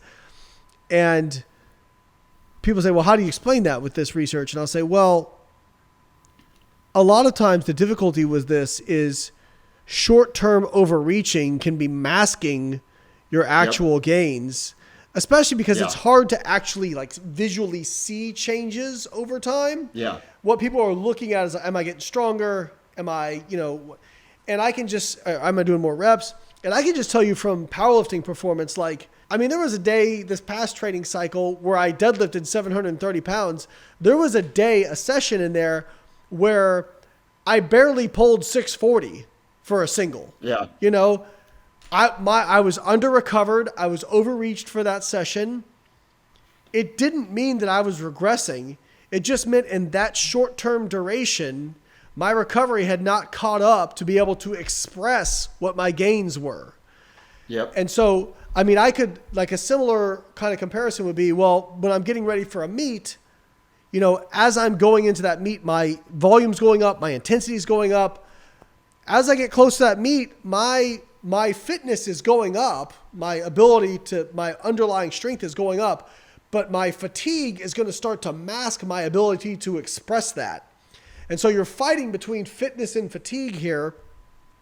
And so the week before the meet, I drastically back off the volume, I pull back on the intensity, and then virtually every single time, I am significantly stronger on meet day than I was the weeks leading up to it. Now, Yeah. if I was one of these HIIT people, I would say, well, see, the high volume was keeping me from making gains. And when I backed off, I made gains. And what I would say is, no, by backing off the volume, it allowed me to fully recover. And then I was able to better express the Yeah. actual strength I had built. And Yeah. so I think that's an important differentiator here is there is what is actually happening and what may be being masked by high volume fatigue at a certain period Yep. of time. And so you bring up a good point, like a plateau is not like you had a bad week or a bad couple weeks. This is like you've been at the same level for months, right? Yeah. Now, let's talk about, you kind of alluded to this, and I think it ties in. If somebody's strapped for time, how can they actually add volume when it comes to like, I mean, if people are strapped for time, how could they add more volume? I think there's a few ways you can do that. I mean, I know what the research shows that especially with isolation movements, you can do drop sets. Drop sets are a great way to add volume. And in fact, there's some studies so that the hypertrophy can be just as effective with drop sets. And so that's a really time efficient way to add volume if you need to. You could also shorten your rest intervals, and someone might say, well, hey, but I thought you said with compound movement, if I shorten my rest intervals, it might interfere with hypertrophy. Well, the interesting thing is, though, if you quantify how many extra sets you have to do and you take into consideration the length of your intervals, sometimes you can actually still do more with the short rest intervals, or more in less time than with the long rest intervals. And in fact, there's a paper we're covering in Reps that'll be coming out the next issue where they kind of address that. They compared like really short rests, like 20-second rests to something like 2-minute rests or something like that. The 20-second rests had to do way more sets to get the same effect, but it's still there. I think their workout time was still shorter, right? Right. So you can shorten your rest. You got to do more sets. And it's probably going to be more fatiguing, but you can, shorten your rest intervals. You can also, like, let's say you want to add more volume, you can try some superset techniques, supersetting opposing muscle groups, right? Now the trade-off is it is more tiring. Like I said, when you're doing drop sets or you're doing short rests or opposing supersets, it's going to be more exhausting. You're going to be catching your breath more. Maybe you need to modify your exercises a little bit to account for that. You're not going to superset squats and I don't know, like whatever, right? But can you superset bench press and rows? Yeah, probably. Yeah, sure. You could probably do that. Can I superset bicep curls and tricep extensions? Yeah, of course I can, right? So there's ways you can definitely get more volume in if you're strapped for time. So that's kind of like you're densifying your training. You make it more dense. Yep. And then I know we had talked about like volume cycling before, right? Yeah. Explain to the listeners like what volume cycling is and why that can be useful. Yeah. So, and again, this is one of those areas of exercise where it's purely hypothetical right now. It's not like we have a bunch of research to support this. There's a few studies that hint to why this might work. But the idea is let's say you're progressively overloading your volume and you kind of reach a point where either you've plateaued and you add more volume and it's not working, or let's say you've just run out, you don't have the time, you've maxed out your volume and look, I don't have time to add more in my workouts to add more volume. The idea is, remember we said early in this podcast that it takes very little to maintain, right? Very little. So the idea is to resensitize your muscles to a lower stimulus while still maintaining your muscle size. That means drastically cutting it's basically like a deload kind of, drastically cutting your volume down, right? And going through a period where you're just maintaining maybe on a really low volume.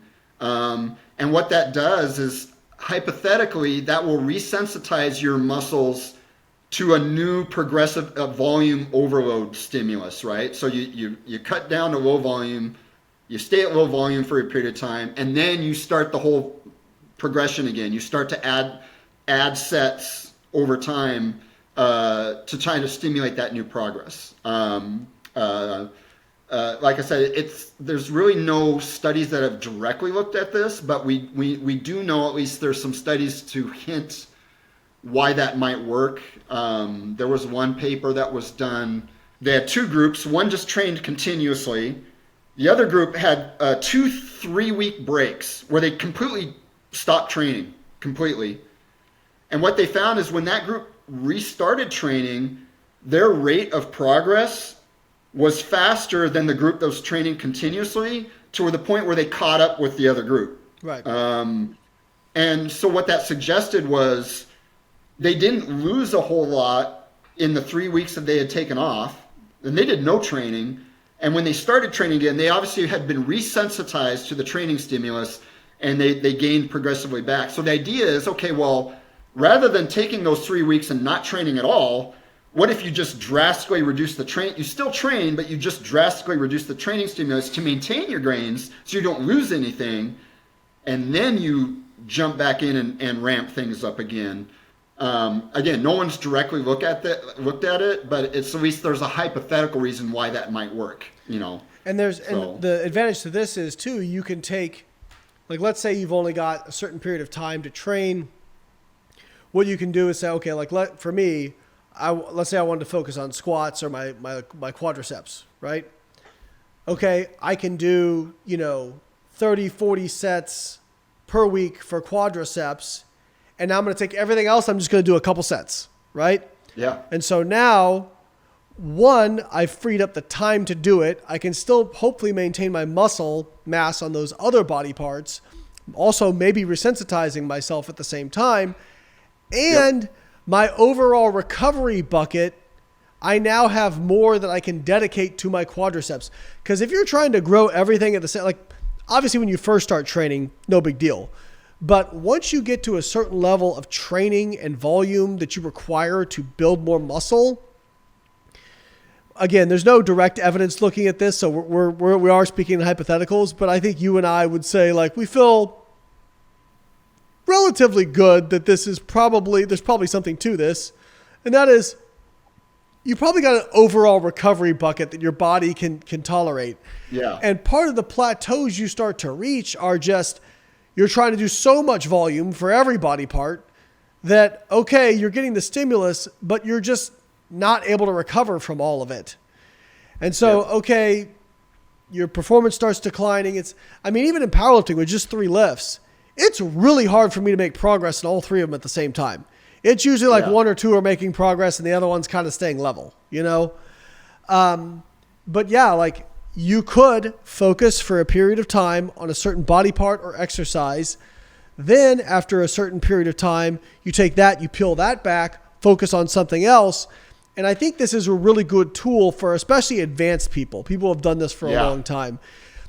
One of the things I thought was really helpful in research literature, the first time a group did this, I go, yes, thank you, which is they looked and standardized to people's previous training volumes.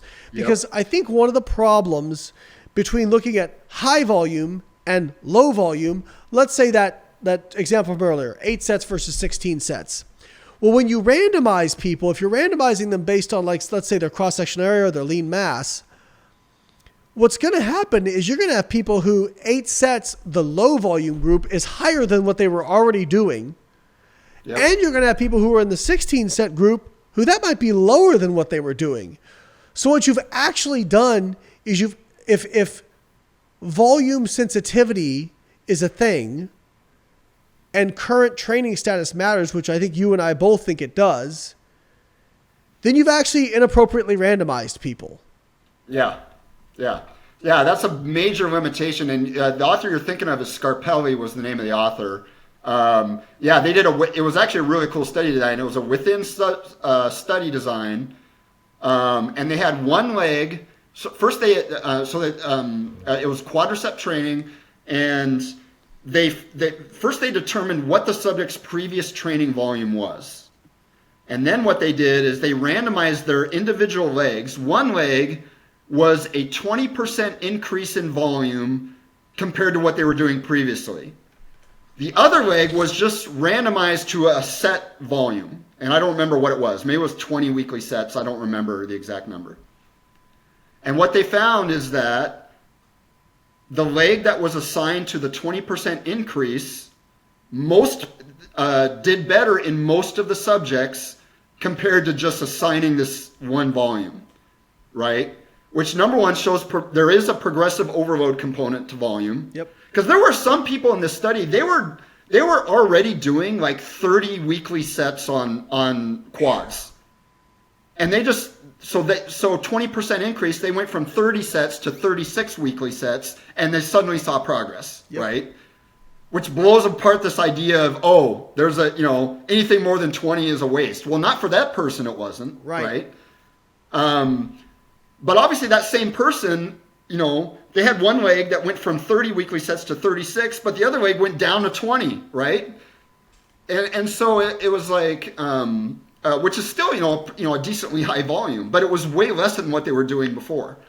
Yeah, and what's interesting is the people who were beneath that, like if they were only doing like 10 weekly sets, I think what they tended to find was basically going up by 20% produced similar effects to doing the 20 weekly sets, which is if what we're saying is correct, that it's more based on what you're currently adapted to, that is what you would expect to find if this is correct. Yeah, exactly. And it just shows you that volume is a stimulus. If you think of volume just as a progressive overload stimulus, just like weight is, and like, then you're going to adapt over time to a certain level of volume and progressive overload. Okay, you've adapted. Now we gotta up the ante. We gotta increase things if you want to see further progress, right? Yep. It's like, it's no different. It's that way in all sports, right? Endurance runners, right? It's like, if I want to be a better distance runner, I either gotta run the same distance harder, right? Or I gotta start running longer distances, right? Like, it's like I can't just keep running the same distance at the same intensity every single time and expect to get better. Yeah, I'm unaware of few skills that you get better with less training. I'm Yeah. not very aware of many skills like that, whether it be intellectual, physical. Typically the more you train something, the better it gets, with obviously diminishing returns. So Yeah. Yeah. let's switch gears a little bit. Something that's been pretty, I guess, new in the research literature is actually looking at range of motion, stretch, and now these research studies on lengthened partials. I mean, I know on social media what I tend to get inundated with is the Joel Seedmans of the world that are telling you can train partial reps and get better gains than training full range of motion. But there are research studies now showing that partial reps may cause similar hypertrophy as full reps. So was Joel Seedman right, or is there something else going on here? Well, I wouldn't say it's better hypertrophy, but I will say almost every study that's been done now has shown similar hypertrophy, and that includes the study I mentioned earlier, James Steele's study. That was a partial rep study with a huge sample size, like well over 100 people, comparing, I think, a full range of motion to a lengthened partial rep, and they saw similar hypertrophy.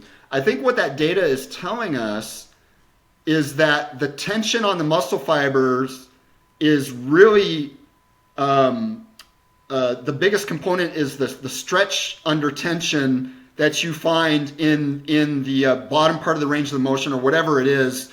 In a squat, it'd be when you're getting down, towards the bottom of the motion. In a bench press, it'd be when the bar is close to your chest, right?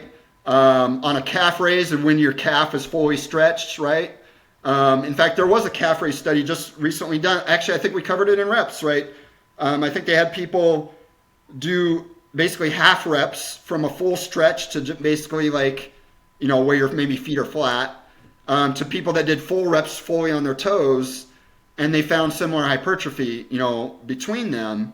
And to me, I think it's actually really cool data, because I think what it shows is that, first, mechanistically, I think it tells us a lot about why tension is important for hypertrophy, but particularly when the muscle is stretched under load. I also think, especially for me, it's been, I've really liked it, because I know with some movements, when I, particularly, I'm going to use example, overhead, let's say with a dumbbell tricep extensions. I used to do those a lot, and I would start to get elbow pain, Yep. At towards extension, and I had to stop doing it. I was like, God, I was constantly getting and it wouldn't hurt while I was doing it, but it'd be like that night, the next day, I'd get these elbow pain, and but it was only when I was doing the upper half part, right? But now I found, well, hey, I can do the stretch part and maybe just go up here, right? Just a partial rep, and most likely I'm going to get the same hypertrophy, and it doesn't cause me elbow pain, right? Right. So I can do a half rep. As long as I'm doing it in the stretch component, I'm not doing half reps up here. And I think that's the key thing we want to differentiate here. We're not talking half reps, for example, on a bench press, we're not talking about half reps at the top. Right. We're talking half reps at the bottom, where it's a lot harder. And just to point that out, when I say Joel Seedman, he is an advocate for shortened partials, which have been shown to be suboptimal for hypertrophy. Well, yeah. It's funny you bring that up, because back in the this was late 90s. I remember there was a book that came out, and I kind of got sucked into it at the time. Peter Sisko and John Little, they had a book called Power Factor Training. And it was all based on load volume. And hey, if you do these really short reps, like let's say on leg press, and not come all the way down, just do little mini reps at the top, you can get way more load volume, and you'll get all this hypertrophy. And I remember trying it out, and it didn't work. And in fact, it just made things worse. I was like, of course I know now why. It was there was no stretch component. It was all all the reps were in the, strongest part of the range of motion, and that's not where the benefit is. And so for me, it's to me, it provides a different way to train, or just another tool in the toolbox, I think, I'm not saying people should replace all the reps with half reps, even in the stretch position, but it does. Leg extensions, similar thing. If I do full leg extensions, it causes me knee pain after a period of time.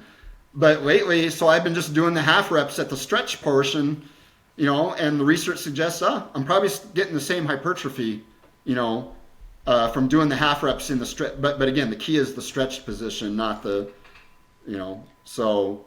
Yeah, and if you think about, one of the things to point out with people is, we still don't understand really on a mechanistic level how muscle grows really well, because you have the mechanical lifting or stretch.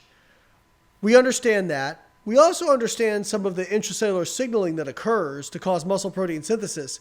What we have a really poor understanding is how is that mechanical signal converted to a chemical stimulus? We call that mechanotransduction. Yeah.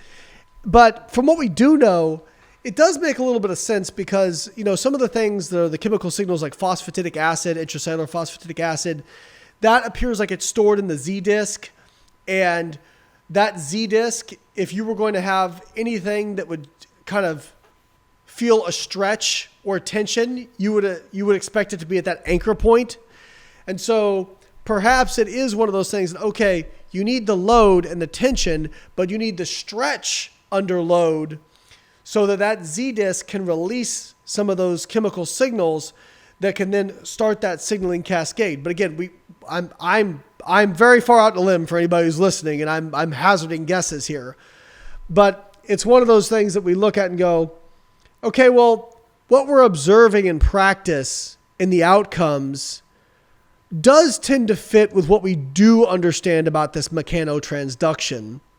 And it does, and again, things are rarely as neat and tidy as this when it comes to overall whole body physiology, but it is what you would expect to see based on what we do know about kind of the physiology at the fiber level.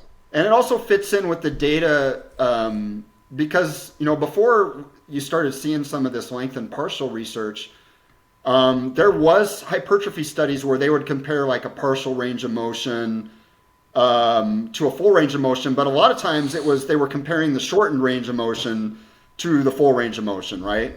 And that's where we're always like, well, yeah, you got to use a full range of motion because we got this research shows that if you just do a partial range of motion, it's not as effective. But all that research was done on the shortened, the shortened part and not the lengthened part. And so it does show us that, there's obviously a very important component to the stretch component.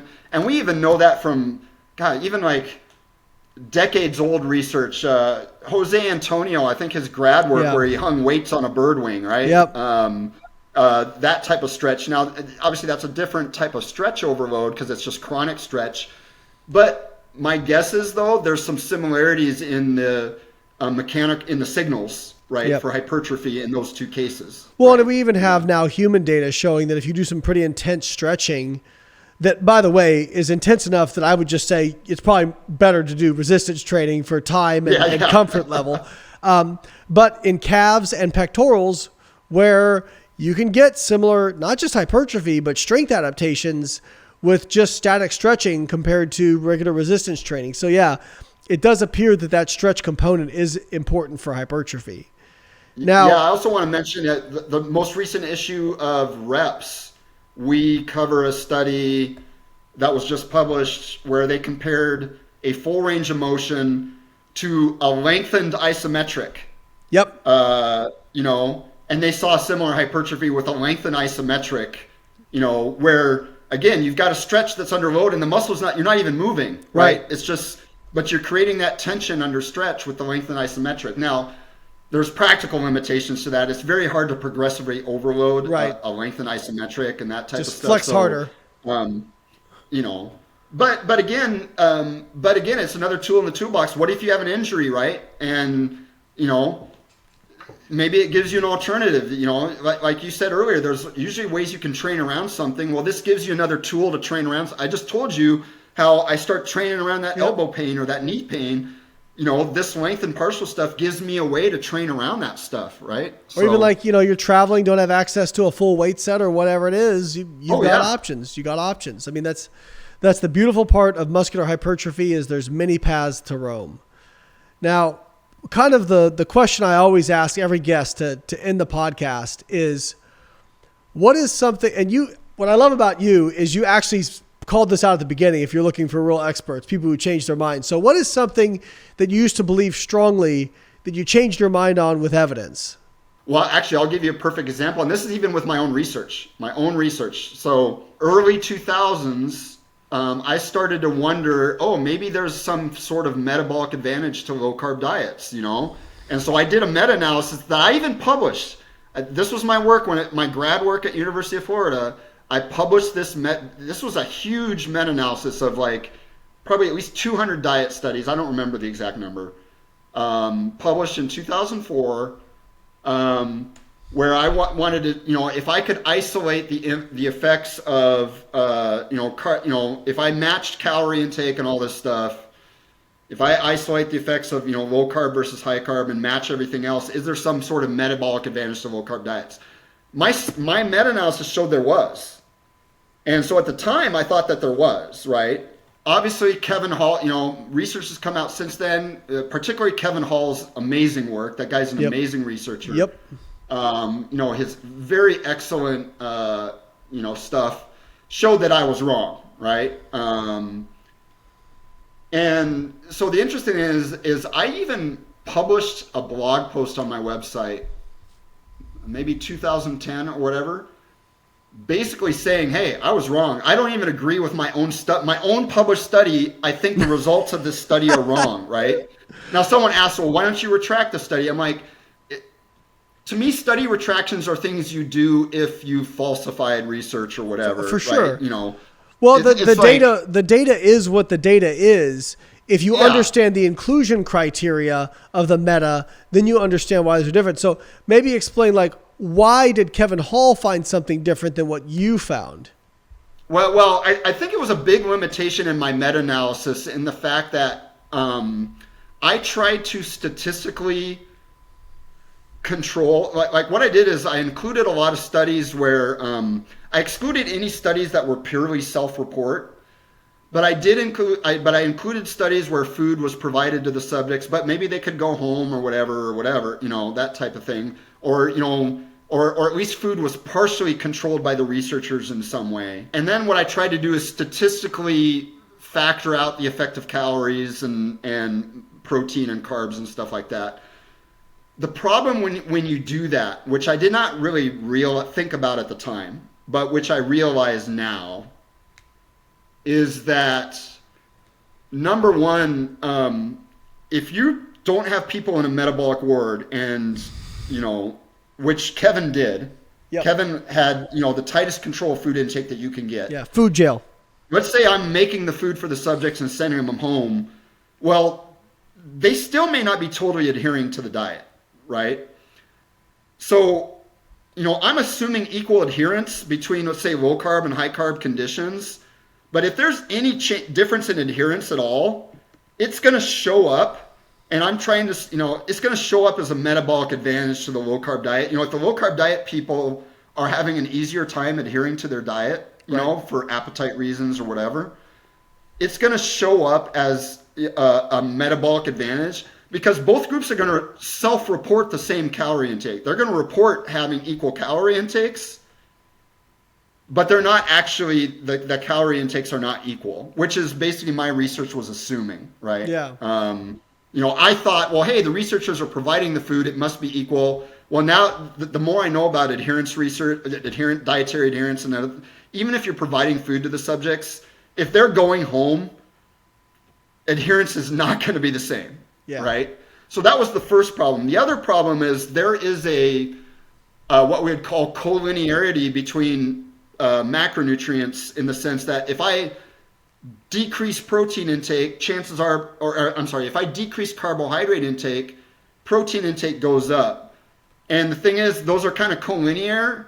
And if I'm doing basically a meta regression, that kind of screws things up because they're not independent of, whenever you do regression, you are assuming that your variables in that regression analysis are independent of each other. Yep. The problem is if I have a protein intake and a carbohydrate intake in a regression model, they are not truly independent of each other. And so that also was a major flaw in my analysis, which is why I found what I did. It was an artifact. My findings, I think now I know, were an artifact of those issues rather than any true metabolic advantage to low carb diets. Yeah. And really there are studies showing that low carb diets produce better fat loss. But most of those studies, even with equal calories, but most of those studies, protein is not equated in those studies. Yep. And we know protein does have a metabolic advantage. And so the metabolic advantage in general of low carb diets is not from low carb. It is from elevated protein intake. And that is another thing that Kevin Hall controlled for. He only included studies that were equal in calories and equal in protein. And when you do that, it just completely dissipates any differences between low and high carb. So yeah, and that was something I changed my mind on as well. I used to say, I didn't recommend ketogenic diets, but I say, hey, they're the best for fat loss. I just don't think they're great for lean mass retention. So I didn't recommend them, right? But over time and reading more about this stuff and the highest quality studies, you realize, carbs and fats, they're kind of interchangeable energy substrates. I mean, they have different mechanisms, but you trade one in, trade one out, doesn't seem to make an effect on overall fat loss. Yeah. And I mean, I think as scientists, one of the things that I think going to a good graduate school and having a good advisor does is it beats into you the idea that you better be okay with being wrong because you're going to be wrong a lot. And so you just, my advisor used to say, date your hypothesis, don't marry it because the divorce is a bitch, So I think, that's the problem when you get people who tie their entire identity to a way of eating or a way of thinking. It becomes really difficult to walk that back because you're not just changing your mind, you're changing who you are. Yeah, exactly. Yeah, it's like, it's interesting that you mentioned that. I will say going to grad school, it's funny. Before I got into research and before I went to grad school, I was a former computer science guy, and I thought at the time that I was smart, right? Hey, I was a computer science guy. I taught myself assembly language programming, when I was in high school, and taught myself all this stuff about computers, and I thought I was a good logical thinker. And I was probably a good logical thinker, but that doesn't mean I was a good critical thinker. And it wasn't until I actually went to grad school and actually started to do research where my critical thinking skills really, really improved. And my ability as an actual scientist, it made a huge difference. No, that is a really good point that you point out, the difference between logical and critical thinking. And I think it's interesting because people will tell me speaking about me, they're like, you're so sure of these things. And I go, I'm probably most vocal about the things that I feel pretty confident about. But for a lot of things, I mean, I'm pretty unsure, and I'll say I'm pretty unsure. And so I got used to being wrong. And so I tell people, I'm like, when you see me plant my flag pretty strongly, you should probably pay attention because I don't do it with very many things. And I don't do it on things that I don't feel I have a high degree of confidence on. And I just think even in graduate school, and this is why honestly having a good advisor makes such a huge difference. If you aren't subjected to ideas other than your own, if you're not forced to debate those ideas, you're just not going to grow. And I mean, my first experience at a scientific conference, I got absolutely dressed down. It was actually by a pretty famous amino acid researcher from Canada, Charles Pinchards, who did a lot of the indirect amino acid research. I mean, he dressed me down in front of a room of like 300 people, right? And I'm a cocky grad student. I think I know what I'm talking about. And I sat down and Dr. Lehman said, look, you did fine. Professors aren't supposed to go that hard on a grad student, but this will be good for you. And you know what? It absolutely was good for me, because the next year when I came out, I made sure I knew my shit front, back, and sideways, because I did not ever want to have that experience again. Right. Yeah. And, if you think you know what you're talking about, if you're actually a self-aware person and you get exposed to somebody who's really an expert in a field, you learn pretty quickly who's carrying the bigger stick when it comes to those interactions, right? Yeah. But I think one of the things people struggle with online is most people are pretty good. Like if you and I are talking, usually pretty quickly, if somebody has a vastly more intelligence on a certain subject or knowledge on a certain subject, it becomes relatively apparent relatively quickly, right? Yeah. It's when we're watching somebody, two people, both of whom have more knowledge than us on a subject, arguing about something, we go, oh, we're just not really well equipped to figure that stuff out. And so I tell people, like, listen to how people talk as much as what they say. Are they saying best, worst, always, never? Are they making really extreme claims? Or are they, like you and I in this podcast, we said a couple times, hey, like, we're kind of out on a limb here. There's no direct research on this. But here's what we think, right? Yeah. That's actually a pretty good barometer of somebody who knows what they're talking about, because it's not just knowing what you know, it's also knowing what you don't know and knowing what you can support with data. That's so important. Yeah, it's like my level of certainty on things is directly related to how much data there is on it, basically, right? It's really just what it comes down. And my knowledge level, like there are just some things I have no problem saying, you know what, I don't know. Yeah. I have no problem saying I don't know. And there's a lot of things I don't know, or I'll say, you know what, that's not my area of expertise. Talk to this person. Yeah. Right? There's I get asked to comment now, with having over 1 million followers on social media, I'll get asked to comment on social issues and stuff. And I go, hey man, that's above my pay grade. I read research studies, this isn't above my pay grade. I'm not going to comment on this conflict. I don't know enough about it. I don't know. Yeah. So I'm not going to venture outside my area because I don't know. Yeah. And it's okay to say, I don't know. Again, I think that's a strength, is to be able to say, I don't know. It's realize the limitations of your knowledge. And, I think the world would be a better place if more people said, I don't know. Yeah. I put up something one time. I said, normalize not having an opinion about everything, Yeah. Normalize that. And I also tell people another way to identify experts is, will they say the 3 magic words? Will they say, I don't know? Because if you talk to me long enough, talk to you long enough, we're going to say, I don't know, because they're going to hit something that we just don't know. That's not what people want to hear, though. They want to hear certain answers for everything, right?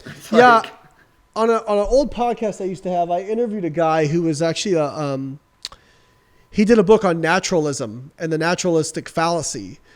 And he said something that stuck with me. He said, for the average person who's not a scientist, it seems very strange, because what you're looking for when you're looking for an expert is actually somebody who sounds kind of unsure, because they're saying maybe, possibly, likely, probably. They're not making extreme statements. They sound relatively unsure, but that's because they know the nuances of the data. I know you do stuff with finances and whatnot, investing, right, James? So it's if somebody comes to me and goes, well, what's the best investment if I want to make money? And if somebody comes back and says, well, you want to invest in this mutual fund, right? Every time. It's no. It depends on your goals, your risk tolerance. There's a bunch. A good financial advisor is going to ask probably a dozen questions back, right? Yeah. Because you need to understand the context and the nuance.